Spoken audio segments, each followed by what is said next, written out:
Let's continue with our chemistry lesson. Today we'll continue with the subtitle 7.2, Factors Affecting the Rate of Reaction. Do you know that the rate of a chemical reaction can be altered by changing the reacting conditions?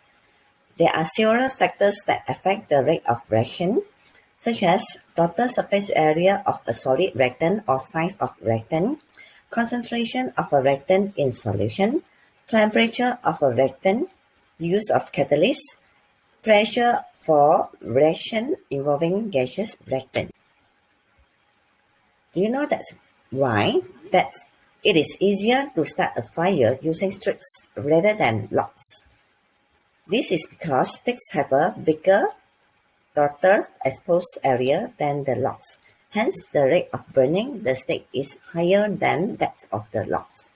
So that's when you cut down the logs into smaller pieces, this will cause the surface area being increased and increase the rate of burning process.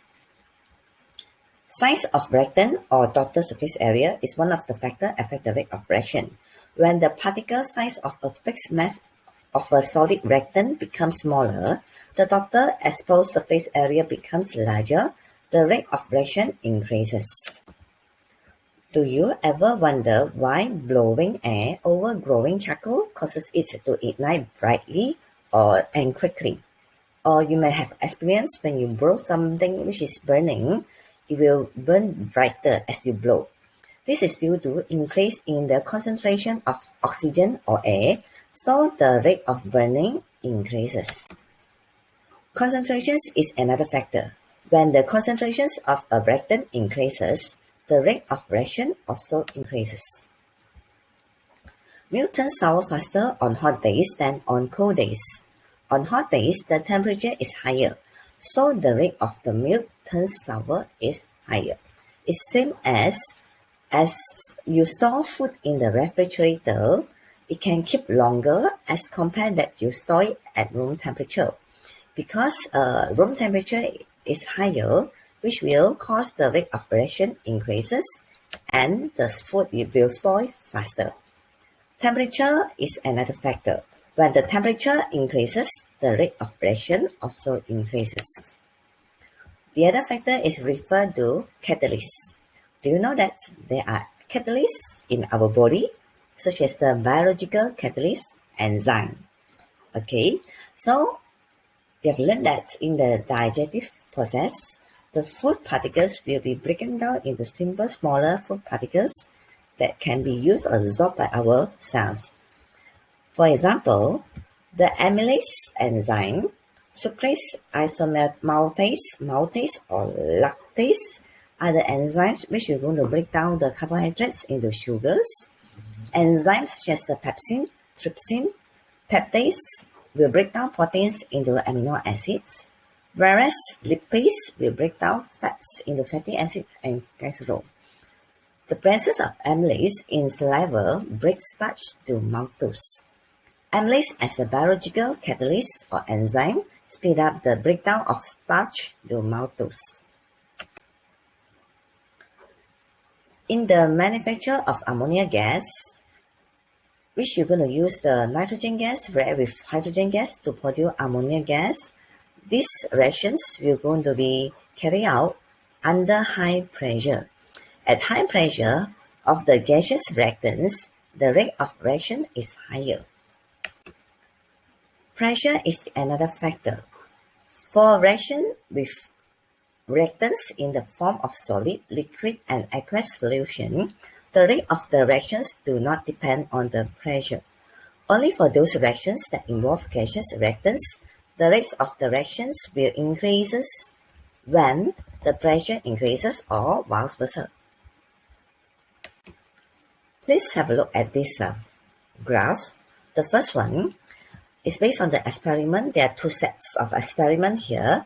The first one is using 1 gram of granular iron react with 50 cubic centimeter of 0.2 mole per decimeter cube sulfuric acid. It goes to the same, almost the same with the set 2.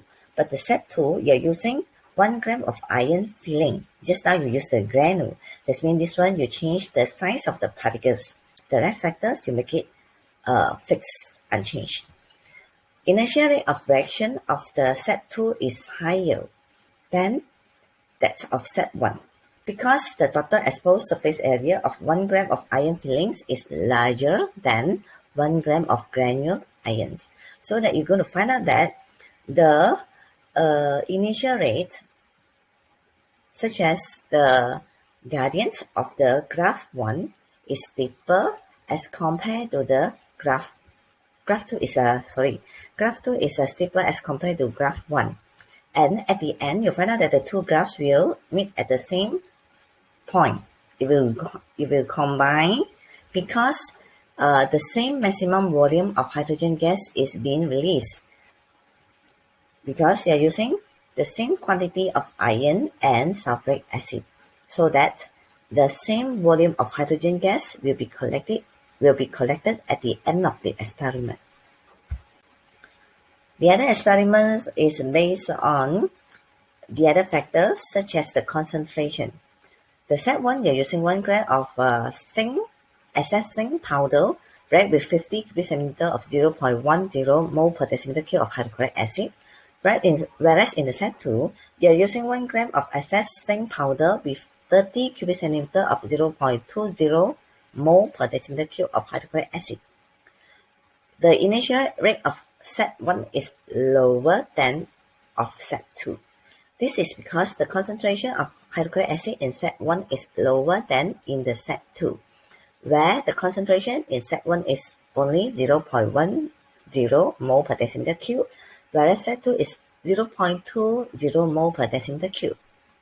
So that you're going to find out, okay, the gradient of the graph 2 is greater as compared to graph 1. Zinc is excess, so that you just have to consider the number of moles of the hydrochloric acid in use. In set 1 and set 2, the number of moles are not the same. Okay, so here you'll find out that in the set 1, the number of moles is 0.05 mole, which is lower than the set 2, which is 0.006 mole. So that you're going to find out that at the end, the total maximum volume of gas hydrogens being collected in set 2 is higher than in the set 1. The next one is based on the graph such as set 1, 1 gram of excess zinc powder react with 50 cubic centimeter of 0.10 mole per decimeter cube hydrochloric acid, whereas in the set 3, you're using 1 gram of excess zinc powder react with 150 cubic centimeter of 0.05 mole per decimeter cube hydrochloric acid. So here the concentration of the two sets, set 1 and set 3, isn't the same. Okay, the initial rate of the set 1 is higher than that of set 3.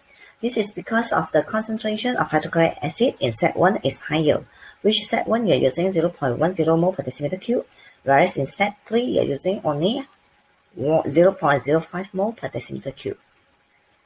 And when you count on the number of moles of hydrochloric acid in use, you find out that, okay, number of mole of hydrochloric acid in set 1 is 0.005 mole, whereas set 3 is 0.0075 mole.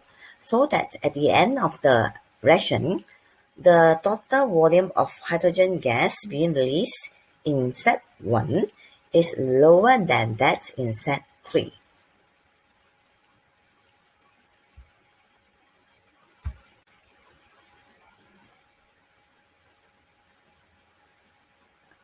Here is another set, okay, which you're going to consider the concentration of hydrochloric acid also. So here, in set 1, you're going to use 1 gram of excess zinc powder react with 50 cubic centimeter of 0.10 mole per decimeter cube hydrochloric acid. Right, in the set 4, you're going to use 1 gram of excess zinc powder react with 25 cubic centimeter of 0.15 mole per decimeter cube hydrochloric acid. The initial rate of the set 1 is lower than that of the set 4. This is because of the concentration of hydrochloric acid in set 1 is lower than that in the set 4. You're going to find out that the number of mole in set 1 is 0.005 mole, whereas in the set 4 is 0.0038 mole.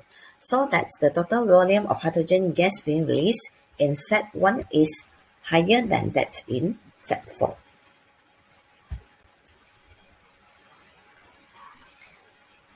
In set 1, 1 gram of excess zinc powder reacts with 50 cubic centimeter of 0.10 mole per decimeter cube hydrochloric acid. Whereas in the set 5, you're going to use 1 gram of excess zinc powder react with 100 cubic centimeter of 0.05 mole per decimeter cube hydrochloric acid. So here you're going to find out that the initial rate of the set 1 is higher than that of the set 5. This is because of the concentration of hydrochloric acid in set 1 is higher than that in the set 5, which in the set 1 you're using 0.10 mole per decimeter cube, whereas set 5 is 0.05 mole per decimeter cube, which is double it. Okay, so you're going to find out that the gradient of graph 1 is higher than the graph 5. The number of moles of hydrochloric acid in set 1 and set 5 is the same, such as 0.005 mole.